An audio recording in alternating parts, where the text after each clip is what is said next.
Yo, this is Jed Johnson from dieselcrew.com. Hope your training's going well. Make sure to subscribe. Got tons of stuff coming your way. All kinds of videos just sitting on my computer waiting to get uploaded. Alright, today what I have for you is, I keep getting the same question over and over and over and over and over and over and over. What is RGC? What does that stand for? So, I want to tell you exactly what that stands for today. Originally, it stood for the Redneck Gripper Calibrator. And I absolutely hate that term. I think it sounds terrible. So, what this is a system that we use for rating the strength of a gripper. Specifically, the spring strength and how much weight it takes to close the gripper handles together. So I've got another video on YouTube where I show you exactly how this is done. What we have done is set this system up now so that instead of the original way that it was done, you do this all in a squat cage. So basically now what you're doing is you're rating the gripper at close. So these days I use RGC to stand for rating a gripper at close. So why is this important? As I've got on a couple of other videos here, there are several gripper companies out there and the numbers don't line up. Several people are surprised when they grab a gripper that is rated 150 from one company, and they would think it's going to be harder or lighter than a gripper from another company because of the number that has been assigned to the gripper, and they find out that they are not matching up. Okay?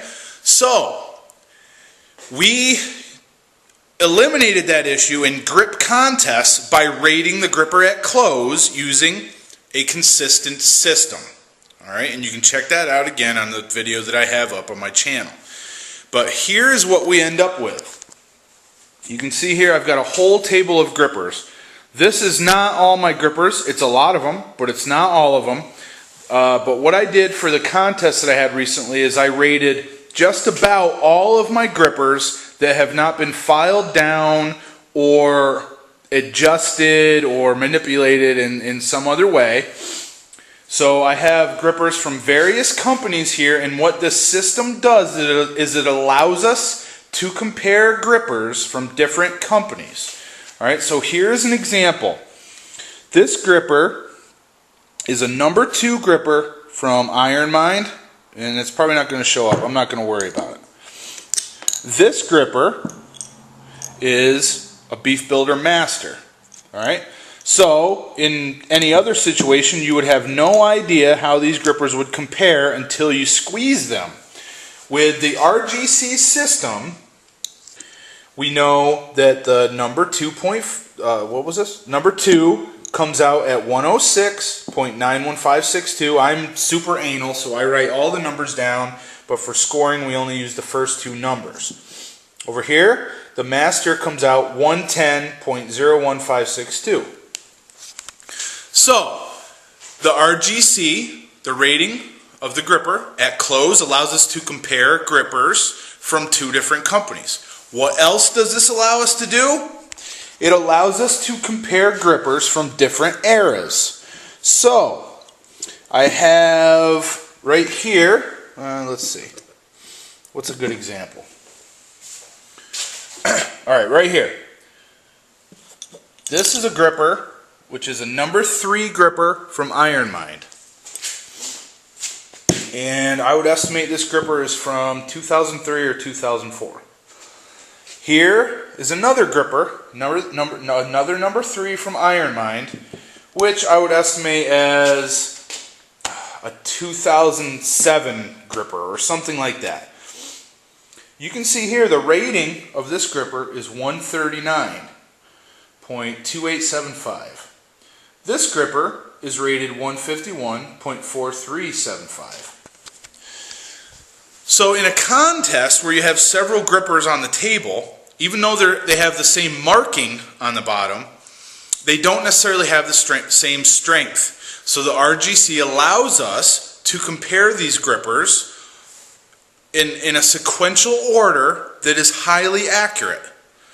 And what this also does for me, I didn't have to rate 50 plus grippers or however many are there for a contest. You probably can get away with about 30. All right, these grippers we're not going to get closed. These are $199 and up, and I've got some. These are. I think the hardest one tried that day was 184. This is 193. All these are 190s and 200s. All right, so those were not getting closed that day. They were unnecessary. Why did I do it? For my own training. I wanted to see which grippers would be tougher than the other grippers, and how close are they? How far apart are they? Now check this out. Look at the area where I'm stuck at. All right, this is the biggest gripper I closed that day, which was a 3.5, which I rated at 173.97812. All right, so I get stuck in this region. The 173, the mid 173s, mid 170s. So now I have a 171, another 171, a 173, which is borrowed right now, a 174, another 174, a 176, another 176, a 177, another 177. So I have a tremendous amount of variety with grippers that have the same rating on the bottom of the handles, but the rating in our system shows that they are slightly different. Grippers will vary. That's not a problem. Wide variation generally doesn't take place anymore amongst the same gripper because of control factors that have been implemented. Okay, so you're not going to buy a 3.5 and it's going to arrive at your house feeling like a number 2. That's not going to happen. Okay, but you're not going to buy 2 different number 3s and they will feel exactly the same. All right, there's going to be slight variation, and that's cool. Who wants the same exact gripper and buy 2 or 3 of them and they're exactly the same? You don't want that. You want a little variation. You want a little room for progression, and that's what I have here. So I am really excited about my training coming up the next few months. Because beforehand, I might have had like 2 grippers that were rated in this area here. I think 2 of these were rated beforehand, maybe 3. Now I have like 10 grippers all in the same region. All right, I'm really excited because I'm going to be able to make baby steps going up instead of not knowing what the heck the gripper is. Oh, I wonder what this rates today. I guess I'll go ahead and squeeze that. Oh, I missed it. Well, now I know that while I was able to hit the 171.44, but not quite able to hit the 173, maybe I'll try this 171.51. And I have other ideas about this situation, so make sure to subscribe to this channel if you are interested in gripper training, because I'm going to have a very big announcement regarding this stuff very soon. Once I get everything set up on my website, dieselcrew.com, and you can go ahead there and check that out right now, I will be coming out with another announcement. All right? Very excited about this. I think it's not only going to help my training, but many other people's training. So make sure to subscribe. I hope that helps you out. That's what RGC stands for. So when you see that on certain websites and around on the internet, or if you hear about it related to a contest, it's rating the gripper at close, or the rating of a gripper at close. To see how that's done, like I said, I got a video for you. Go ahead and click on the link now and you'll see it. Make sure to subscribe. All the best in your training. Take care.